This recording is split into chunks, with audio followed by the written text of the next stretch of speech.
Hey y'all, welcome to Parent Empowerment with Mandy Drogin. I'm Mandy. I'm just a mom sitting down having real conversations with real Texans about what's going on across our state. Today I am joined by the property tax, grok, and taxpayer-funded lobbying experts and warriors here at TPPF, Jose Melendez and James Quintero. We're going to talk about why your bank account might look a little bit smaller if we do not take on the education cartel and taxpayer-funded lobbyists that are driving up your property taxes. Gentlemen, thanks for being here. Thanks for having us. Well, we just had a bond election.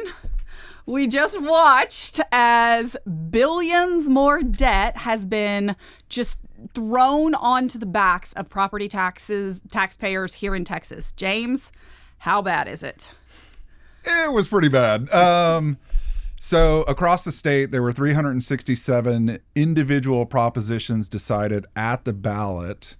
If you took the principal debt being proposed and you cobbled it all together, what you'd find is that $85 billion was up for a vote. Oh. Let me say that again. $85 billion was up for a vote on Saturday. Now, a large... Can I stop you for one second? $85 billion was up for a vote. How much debt do we currently have here in the state of Texas? Great question. So last year, what we were able to determine is that the state of Texas, all Texas taxpayers currently owe about $552 billion in total local debt, right? So big, giant number that continues to grow much more quickly than I think any of us would appreciate. In fact, if you just look 1 year prior to that big $552 billion becoming publicly available, what you'll find is that 1 year ago, it was $500 billion. So in the span of 1 year, it actually increased by more than $50 billion. We are moving in a really concerning direction when it comes to borrowing. And that was very evident at the polls on Saturday. So we had $500 billion about a year ago, and then they saddled Texas taxpayers with another $52 billion of debt last year. And 1 year later, they've gone out for another $85 billion in debt for taxpayers to absorb. So where did we land? Yeah, so right now it's really hard to determine what the total passage rate for everything was. I can tell you in years past, over the last 5 years, on average, 77% of bond propositions have passed. Just looking at some of the anecdotes and the news articles out there, it looks like a very high passage rate was achieved this election cycle as well.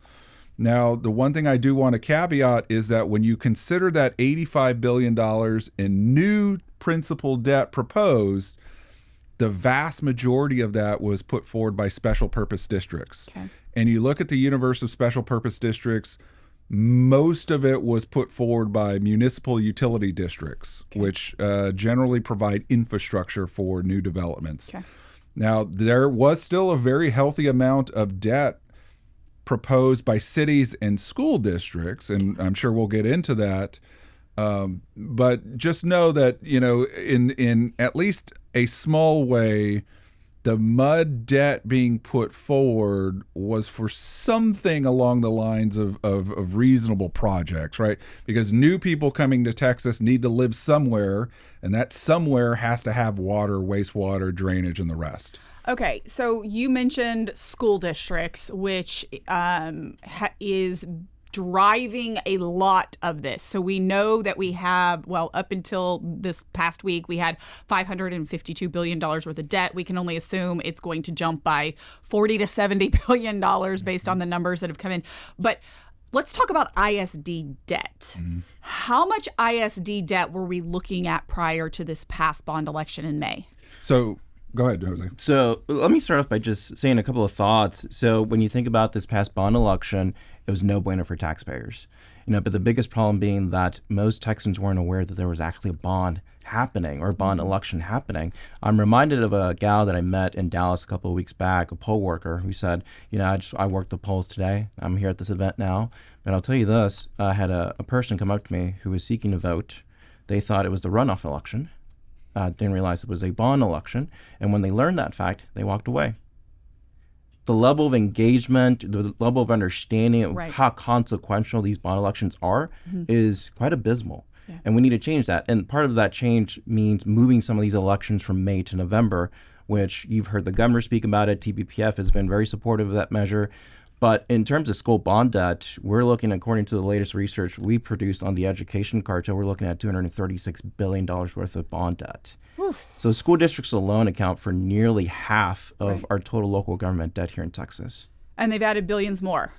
They did. In fact, if you look at school district debt, what you find is that there were 119 separate propositions put forward by school districts asking for more borrowing authority.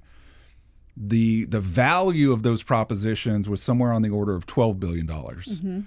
Right, so you add that to the 230 some odd billion dollars already owed. You can see we're starting a trend. We're at $250 billion. Yes, $250 billion. Now, getting back to your earlier question about passage rates, one of the things I did is I looked at the top 10 largest school bond propositions to see not only what they were worth, but also how many passed. And as it turns out, 9 of the 10 largest school bond propositions proposed in May achieved passage, right? So these 10 school district items were worth about $17.7 billion in total principal and interest, right?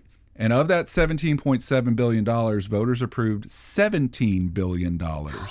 So, you know, this just gets added on to the existing total. And one of the things that really concerns me is the nature of these requests. So what I did is I went back and I looked to see how many $1 billion bonds or more were proposed in May 2025. Turns out there were 3 items. 3 items in May 2025 were at or above $1 billion. Well, so 1 year ago, 3 were at or above $1 billion, which is already a staggering amount. This election cycle, there were 15 single item propositions that were at or above $1 billion.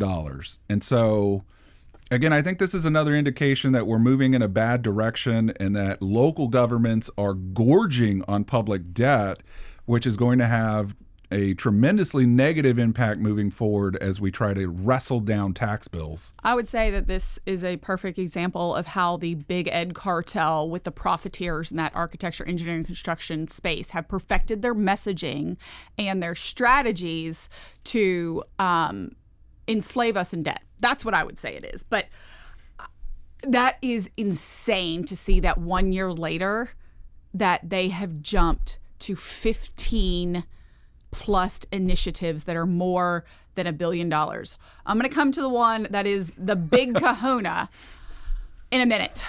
But Jose, I want to talk about some of the smaller districts, but also about priorities in districts.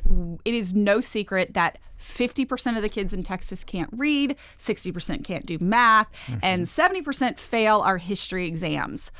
I want to hear about a pretty egregious bond proposition that also just passed. I want to hear a little bit about the district and why that this is such a problem when we are tasked as taxpayers to fund the education of the next generation of Texans. And yet these ISDs, the leadership and the profiteer class that's a part of that whole cartel continues to fail and continues to focus on the wrong things.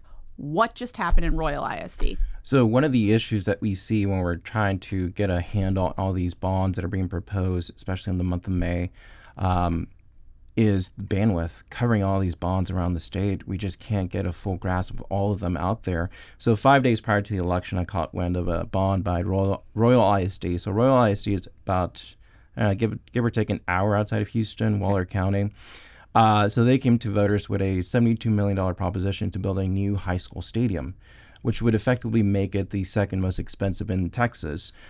And $72 million to build a football stadium. High school football stadium. So if football's that big of a deal and they have that much focus on it, they must be doing excellent in their education performance? You would think. Just a cursory look, it says that their school grade level is a D. So TEA has dubbed them a D. TEA has them a D. Correct. Okay. And in addition to that, their enrollment is at 3,000. So 3,000 kids enrollment for the total ISD, and they need a $72 million football stadium? And they're only at 29% on grade level. What? 29%. 29% of the kids in Royal ISD are in grade level, and they have coerced, swindled taxpayers into funding a $72 million football stadium. So it gets nastier, right? So here's the tweet that they put out after it passed. $72 million. Royal ISD was, excited. They were happy that this passed. I started looking, and I don't have the full picture quite yet, but 6 months ago, November 2025, they came to voters with a proposition that said we need $9 million to renovate the existing stadium. That failed with less than 1% of the vote. They came back 6 months later and said, well, that failed. Let's ask for $72 million for a new stadium. And that passed with 2 percentage points. In May. Of course. Correct. So I don't know what happened between November and May. Do. And I that's do. worthy of There's exploration. The cartel profiteers, it's going to be the architecture, engineering, and construction firms. All of them create and or acquire bond planning entities. I don't know if it's VLK, who has their executive Scott Milder that owns Friends Consulting Group. I don't know if it's also VLK that owns Transcend 4 now, that they acquired that bond planning group. I don't know which one it is, but all of these architecture, engineering, and construction firms are doing the same thing.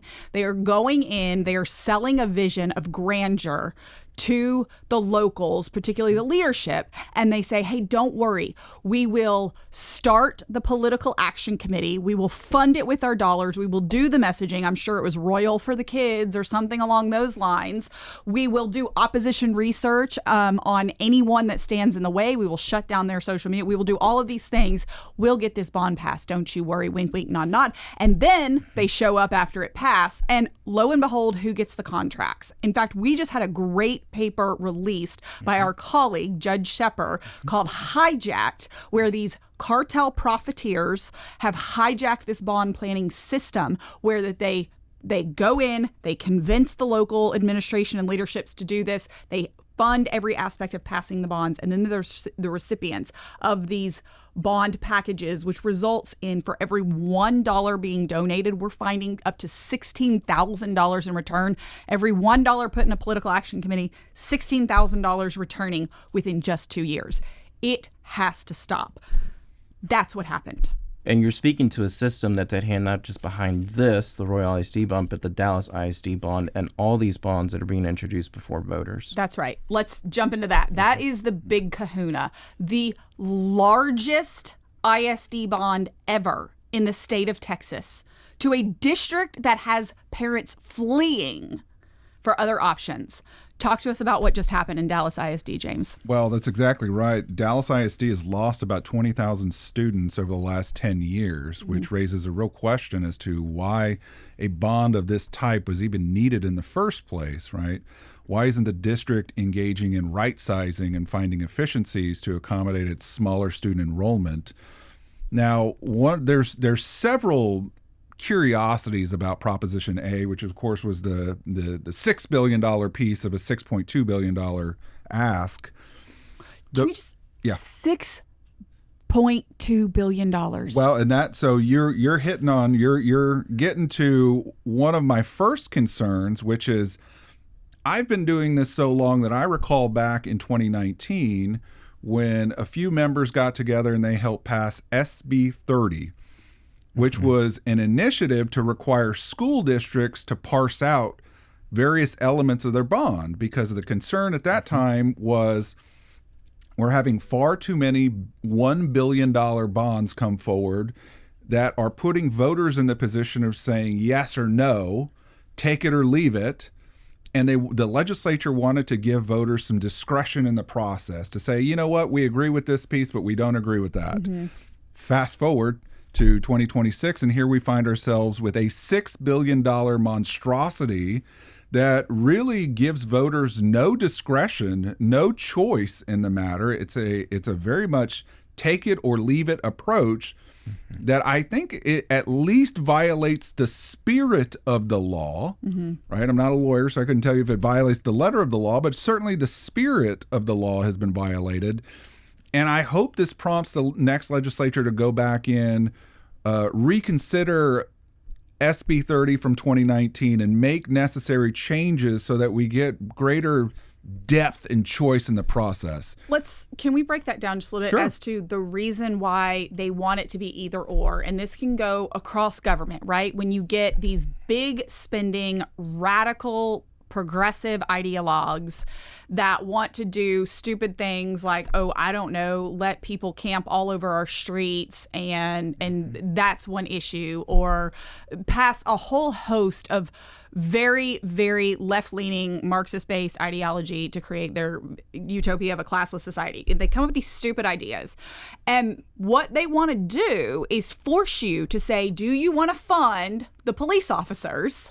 Well, if you do, if you back the blue, if you want to do any of that, well, then we're going to cobble all of this together. So it's either or. Either we defund the police, we defund firemen, we defund EMS, all of these essential workers to our communities for thriving, or you take it all and you got to take our garbage too. That's what they're doing, right? That's exactly right. Yeah. They put some good high-profile items at the very front and center, and then all around it, they layer in their progressive vision and crusades and efforts to increase government spending. And they say you either want this good thing, Texas parents, or you don't, and we're going to have to. But it all goes down in flames. So, that's a really concerning aspect about school district debt in particular. A couple other things that I found really curious about this whole situation is if you look at the voter information document, there are a couple of bits of information that were really interesting to me. One is the estimated interest cost on Proposition A actually exceed the principal debt that was being proposed, which means we're going to borrow $1 effectively and then pay back more than $2 for that dollar we borrowed. So what would that number actually look like based on what they're borrowing? Do we know what the Prop A? Yeah, so Prop A, the value of the principal debt proposed was $5.928 billion, right? The estimated interest costs were $5.955 billion. So in total, this proposition, once it's fully repaid, is about $11.9 billion. That's just a single proposition, right? I mean, the numbers that are getting thrown around are absolutely staggering. We are not only indebting future generations in some really concerning ways, but we're also inviting huge tax increases on today's taxpayers. But you wouldn't know that because the third thing that I noticed using the voter information document is that Dallas ISD was telling the public there was no tax increase associated with this bond. Now, I know before I get in trouble, the Dallas ISD had some other materials online that said, hey, yes, there is a tax increase both in terms of rate and cost. But when you look at the voter information document and you look at the estimated tax increase for all four propositions, every single one said zero. That's a problem because you have governments misinforming the public as to what the consequences of their vote are. So we need to go into the next session and make some corrections there too. We need to make corrections now. Who was responsible for the voter information documents, the VID? Yeah, so if we go back in time, I believe it was HB 477 passed by Chairmen Jim Murphy and Paul Betancourt. Okay. And they created this as an effort to improve debt transparency back in 2019 because, again, at that time, there were a lot of really big brewing concerns about the direction of things, and we were trying to empower the public with information to make informed decisions in the voting booth.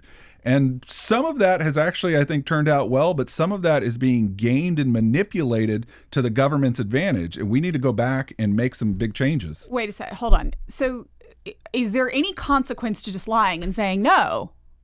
There is no consequence for the cartel that is funding these bonds. There is no consequence for them to go, hey, just write zero. Not only is there no consequence, but this activity is widespread. Dallas ISD is far from alone. This has to stop. Gets at a good point, right? So we need more transparency, we need more accountability, but we also need to find ways to limit the influence of the education cartel. Yeah. In fact, I was sharing with you before we started here that the consultants, the vendors, they're boasting about the fact that this was the largest ever bond passed in Texas. Let's get into it. Wild. Talk about it. Let me hear. What did we just watch? And we will link to this. We will provide this from a convicted criminal, in at least for financial crimes. His name is Rudy Mejia, and he is the CEO of Nickel Hayden Advisors, and we see them. I can see them in pictures at the bond conferences. I know they've helped in Round Rock. He did the Dallas bond. We have some emails here that are talking about that. But what did we just watch, Jose, about what this gentleman who was fired and found guilty of financial crimes with his previous firm that somehow has become a part of this education cartel? What did he say? So we watched this video. He posted it moments after the bond election or the Dallas ISD bond passed. He said a lot of things. He was very motivated, very emotional in this video. And he's talking about how, he was a small part in this larger effort to get the Dallas ISD bond across the finish line. He's the official financial advisor for Dallas ISD on this particular bond. In addition to that, he said he is proud that the largest bond ever in Texas history passed because it's going to help the students, the teachers, and everyone involved in the school district. But that to me sounds a lot like it's, think of the children, which is the shtick that we hear from every single member of the cartel, whether it's the consultants, the vendors, they're all doing it for the children. And they're on message. They're on message. It's always for the kids, Dallas for the kids, whatever it is, it's for the kids. But this is really interesting, especially it really does blow my mind. A law firm, cartel law firm, wrote an article about this gentleman's crimes and why he had a suspension. I guess he got fired from his previous firm because he had started some other company and was investing. It was a whole lot of shenanigans, crimes that are clearly unethical. It violates industry standards, misleads clients, and it's an improper handling. And yet this gentleman is now the advisor making tens of millions of dollars. We're going and getting and finding out what that contract is. How did the ISDs just decide to open their door to someone that was just suspended and fired for financial decisions misleading his company? I mean, this just reeks of crony capitalism, backroom deals, and we're seeing it everywhere. And something that this guy from Nickel Hayden Advisors, his name's Rudy, something that we got an email of when he was emailing back in 2025 as they were planning, right? I got you. I know how to do this. I know how to play this system. One of the things that we see that this gentleman recommended was, quote, the district could create a PFC and purchase the building using PFC funding. This would not require a bond election. That is important of all the financial advice because I want to talk a little bit about what a PFC is. It's a public facility corporation. It was set up for local governments, right? It's a nonprofit entity. I'm just going to read directly, actually, from Austin ISD's website. It is a nonprofit entity that facilitates the development of mixed-use income housing. PFCs have the authority to construct, acquire, rehabilitate multifamily residential properties. They're governed by Chapter 303 of the Texas Local Code. Recent legislative changes have introduced rigorous requirements for multifamily housing development, blah, blah, blah. This is important. This is what we're seeing all over the state. These financial advisors that are part of this cartel are advising districts to circumvent taxpayers, to circumvent the general public and what they are asking for. And they are figuring out ways they have hijacked the system, to rig the system, to be able to build more, to be able to hide more, and to be able to take more money out of our pockets. How do we deal with this, James? In 30 seconds or less. Yes. So let's start here because I think the audience would benefit from maybe this perspective. When you look at the local government arena, both in the school district context as well as elsewhere, what you very quickly find is that the landscape is dotted with progressives, right? Progressives have really figured out that if they want to advance a big government agenda, they ought to go to the local level and get seated as a city council member, as a school district trustee, as a county commissioner, right? And so that's where a lot of the progressive energy in Texas has gravitated toward. I say that because when you look at a lot of these financing schemes and big government movements, what you find is that you have some really creative, progressive schemers who are figuring out ways to circumvent things like the property tax revenue limitation, right? They know they want to grow government and they want to move Texas in a left-leaning direction, but there's some obstacles they have to get around, like the 50-cent debt limit, the 2.5% limit, traditional budgetary constraints. And so what we find in this instance is these schemers have figured out that they can create quasi-governmental entities like the Public Facility Corporation to effectively achieve their aims, but through another means. And so what these PFCs are doing, in part, is they're using public resources to create teacher housing, because that's the latest progressive crusade. And, there's all sorts of problems with governments or government-like entities providing free housing or heavily subsidized housing to teachers. The one that comes to mind most immediately is the fact that once these teachers are provided this housing, they effectively forfeit their ability to build equity.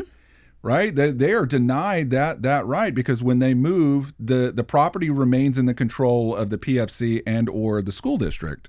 It's like the company store, right? The miners, that the company would build your housing, but a massive portion of your paycheck, you were told, hey, we're going to give you housing. Either it was your paycheck that you were paying, or they just paid you basically slave labor wages so that they could fund your housing and they could profit. That's what's happening. They've convinced teachers, we'll take care of that pesky housing for you, and they'll use these schemes to either use seed money or to take over properties. We're seeing this in Austin right now. That's why we know this. Austin ISD partnering with private equity funded real estate development firms to not sell the buildings that they're closing down to be used in the private sector. No, we're going to keep them. We're going to redevelop them, and we're going to create teacher housing. But we will continue to artificially depress teacher wages and more money siphoned off to the cartel. That's what these PFCs do. Yes. And by the way, the justification for teacher housing in this case is, well, they can't afford to live in the communities in which they serve. What they don't tell you is that the affordability issue tracks back to government policy. Yeah. Right? When you look at taxation, when you look at regulation, when you look at land use policies, the worst affordability issues exist in the most progressive environments. And it's in those areas where you tend to see things like PFCs really heavily engaged in doing, all sorts of shenanigans. And the cartel, the profiteers in the architecture, engineering, construction sector, they're more than willing to participate in this. I mean, it is a fundamentally Marxist ideology that you can just the government should be providing housing for everybody, and right, that's what it is. But the profiteers are more than willing to partner with that because they are making billions of dollars off of it. I think what the profiteers have recognized is that the most pronounced problems exist in the most progressive communities. Yeah. And that's where their opportunity exists. That's right. Right? Because they're going to be the ones that are most apt to go and chase after a $6 billion bond. Yes, like Rudy Mejia, who of Nickel Hayden, is that what it is? Yeah, Nickel Hayden Advisors, who, however many months ago, a year ago, was found to have been acting illegally and somehow we've rushed over to this bond election, convinced them to go not for $4 billion, we're going for $6 billion more. I can't wait to see how much money that this firm profited off of figuring out how to take more money out of all of the Texans' paychecks, particularly in Dallas. Like, it has not been lost on me that you said that they went for over 15 $1 billion bonds. I remember in 2023, you all helped provide research and support the $17 billion historic property tax relief. Mm-hmm. Since then, this cartel has just gobbled up well over $100 billion in bonds that they've passed. It doesn't matter how conservative, how fiscally responsible our state leaders are.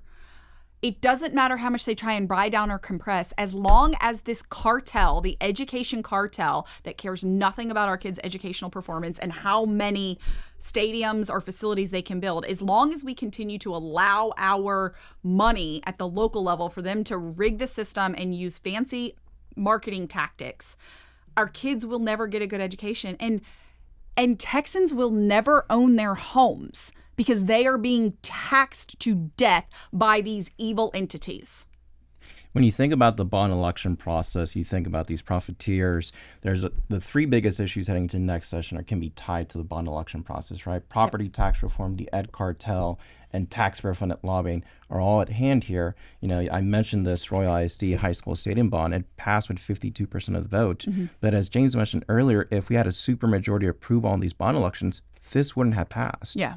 But that's just how many showed up. Do we know how many people actually showed up? When you say that I want to say is a little bit misleading because that's 53% of who showed up. Of who showed up. Right. And we've talked before, sometimes these bonds are passing with less than 10 people. Yeah. So 6% of registered voters showed up for this one. Okay. So that's 6% of registered voters. So, okay. So let's go back. So it passed with 3% support. If we're talking about, if it's only 6% and half of them said yes, 3% of registered voters in Correct. Royal ISD said, yes, we want to spend $72 million on a new football field, even though 30% of our kids can read on grade level. 3%. That is the important thing that people need to understand. This is what's happening in community after community after community. It's not 52%. It's 3% of people that said, yeah, this sounds like a good idea. And I'm going to guarantee you that the majority of them actually are in that school system. And the vast majority of the community is asking themselves, why is my property tax bill going up? Right.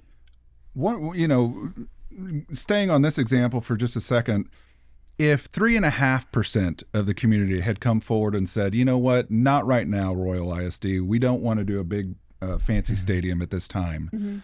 There is nothing to prevent the school district from repropositioning the same electorate in the very next election cycle. I think that is extremely unfair, and it does a disservice to the election system because we are effectively allowing school districts to behave as pestering children who are constantly asking their parents for this big, shiny new toy. And, you know, it doesn't matter how many times the parent says no, because eventually that child is going to wear you out. Right. And so, you know, this is just another, I think, area that the legislature needs to address next session and really put in place some common sense protections, like a cooling off period. So if an electorate says no to a bond, then a school district ought to wait maybe a year or two before it can come back with something similar. That's right. I love that. The cooling off period. What are we recommending? What would be a reasonable cooling off period? But there are plenty of examples of school districts going forward, asking voters for permission, getting told no, and then coming right back the next cycle. That's it. So one good example of that one, a repeated bond presented before voters, I covered in November of 24. Okay. Willis ISD was also asking for a high school stadium. Yep. They were asking for, I'm forgetting the figure, but it would have been one of the top 5 most expensive high school stadium. Correct. And but that was not the first time. Yeah. That was actually the third time in a row that proposition was presented before voters. And Willis ISD, I don't know what's in the water in Willis ISD, but they rejected that bond proposition for a third time. Good for them. But it doesn't happen in all communities. But they're going to come back. They're going to come back. They're going to come back because Correct. they just it's the same playbook. It's the same people. That's why I say it's a cartel. It is absolutely a cartel. It is the same people. It is the Rudy Mejias. It is the Scott Milders. It's these individuals that have figured out this is all we have to do. We will wear them down. We will break them down. We will get enough teachers. This is something else I want to point out, the electioneering that's going on. They are still, I have a document from Raise Your Hand, Texas, but it's used across the state and has been for years, where they are tracking teachers. We're going to be going after this. They are tracking teachers, and literally the administrators, the principals, the superintendents are emailing teachers saying, we can see that you haven't voted, because it's a violation of privacy rights for voting. It is absolutely criminal, in my opinion. And if it's not, it should be. It is completely wrong that leadership, that principals and superintendents can harass their teachers, who also have to pay property taxes unless they're in the company housing. They also are paying property taxes to say, if you don't do this, then you're not only going to not get a pay raise, which is what Brian Woods told people at Northside ISD, the superintendent that thankfully is gone now at TASA, but saying you're not going to get a pay raise, you're going to get a pay decrease because we really need this bond. We really need a football stadium. It is criminal, and it has to stop. And that goes all back to what you were talking about. That taxpayer-funded lobbying component of this, people have to understand they are little rats up there scurrying around the Capitol. They are in the ears of these legislators. They are trying to twist the narrative about what transparency would do, what cooling off periods would do, what all of these different proponents that not only the foundation, but also I'll say Governor Abbott is leading on, of saying we have got to put some common sense measures in place. Let's talk about that, Jose. Yeah. So when you talk about the ed cartel, we've mentioned a couple of consultants and vendors. You also have TASB, TML, who are part of this cartel. Yep. And when you look at the TASB advocacy agenda, we've talked about extensively in the past, you basically take Governor Abbott's property tax plan and you flip it on its side. Yeah. That's what they're advocating for. It's everything that the governor is advocating for, they're against, right? Because it's what Texans want. They're so being crushed by property taxes. We're all being crushed by property taxes. And there's also the connection of taxpayer-funded lobbying. Yeah. These associations, like I said, are against all these property tax reform initiatives that we're going to be advocating for next session. Mm-hmm. But these associations, where do they get their money? It's dues by the school board members, the ISDs, I should say, the cities. And those are your tax dollars at work. Yeah. And they're coming out and hiring contract lobbyists who then turn around and are against every single one of these reforms, these taxpayer-funded reforms, the ones that would allow us to have more money in our pocketbooks. That's right. They're against lowering our property taxes. They're against disclosing how much this is all going to cost. They're also against things like banning boys going into girls' locker rooms and showers in the bathrooms. They're against banning explicit pornographic materials in our libraries. They are for gun control. They are for abortions. We have found that many of these taxpayer-funded lobbyists paid with our dollars are advocating for some of the most far leftist progressive policies that Texans do not want. But this is a way to circumvent the voters and for progressive government to hire someone to lobby the government for more government, aka more spending that we have to pay for, right? So from the governor's 5-point plan, local spending limits, in my opinion, is the ultimate solution. Yeah. And we've seen it. The governor called for a second special session last year, in which he put that on the chart, one of the charges. When the committee hearing came about, we had about 52 folks registered on that bill. Mm-hmm. Of those 52, 51 were there against the bill. And usual suspects, right? City officials, lobbyists who were there against it. One person showed to advocate for that bill, and that was our policy analyst, John Bonura. And that gets to the larger problem that taxpayer-funded lobbying is real. Yeah. We're seeing it firsthand where we don't have friends up there, right. And the opposition is completely stacked. They're loaded. They have tons of money, and they have a big voice. That's right. Oh, okay. Lots of debt going on. Lots of debt. Let me emphasize a point that Jose made, because I think It bears repeating. One of the things that I've been very encouraged by, not only Governor Abbott's plan, but also Lieutenant Governor Dan Patrick's plan, both include that local spending limit call, right? And why that's so important today is because if we go back in time, just a few years to 2019, the legislature at that time modernized the property tax revenue limit, and they took it down from a maximum of 8% allowable increase without voter approval to about 3.5% for cities, counties, and special districts, 2.5% for school districts, right? So they re-engineered the tax revenue system. Yep.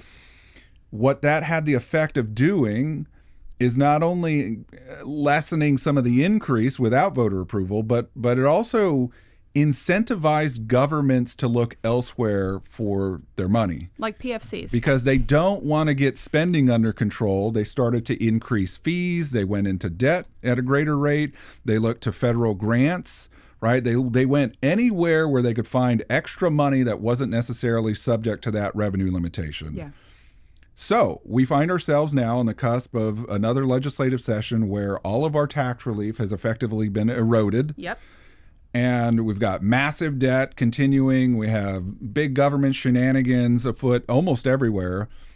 And I think leadership rightly recognizes that the only way to get this situation under control is to subject these local governments to a comprehensive spending limit, very much like the state already observes. Yeah. And by putting in place those restrictions, some of these problems may begin to work themselves out because local governments are not going to tax what they cannot spend. Yes. And so we've got to get that spending question satisfied. That is great.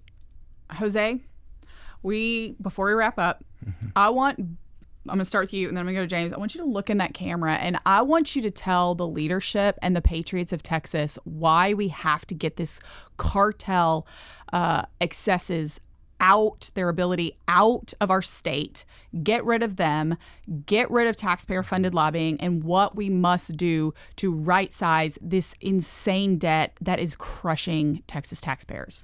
Yeah, so it's very dishonest, right? What they're acting upon is an opportunity where voters aren't paying attention. Most Texans aren't aware that this is happening, and they're benefiting from the existing system. It's why we need reform so much heading into next session. Governor Abbott, Lieutenant Governor Patrick, and the Speaker have all spoken about this. Property tax reform is going to be the number one issue next session, and rightfully so, because we've told, much like James, his analogy about how think about the state as a parent, and the cities and counties are the kids. We've told the kids, behave, be good fiscal stewards of our tax dollars, but they haven't done so. And it's now time for the parent to step in, act tough, and set some guardrails. Love it. James, what do we need to do before the 90th and during the 90th to right-size this ship? Great question. So let me start here. Texas is the greatest state in the greatest country on planet Earth, but we will never realize our full measure of greatness unless we tackle things like taxpayer-funded lobbying, rent-seeking, and out-of-control progressive shenanigans at the local level. And the reason why those things are so important to get control of is because anytime the conservative legislature comes into session to advance common sense solutions, we are being opposed at the state level and undone at the local level. And this has the effect of really stymieing all of the great ideas that Texans want and need. And so we have to get some of these internal influences under control in order to fully realize the conservative agenda. And so I hope that the next Texas legislature will take banning taxpayer-funded lobbying to heart and really move forward with a whole host of local government reforms, all of which are detailed at texaspolicy.com, so that we can realize our full greatness. Thank you guys for leading the charge on developing the research and how that we can educate Texans on these important issues. So grateful for the work of you and your teams. Thank you for joining us today on Parent Empowerment with Mandy Drogin. And now you have the power.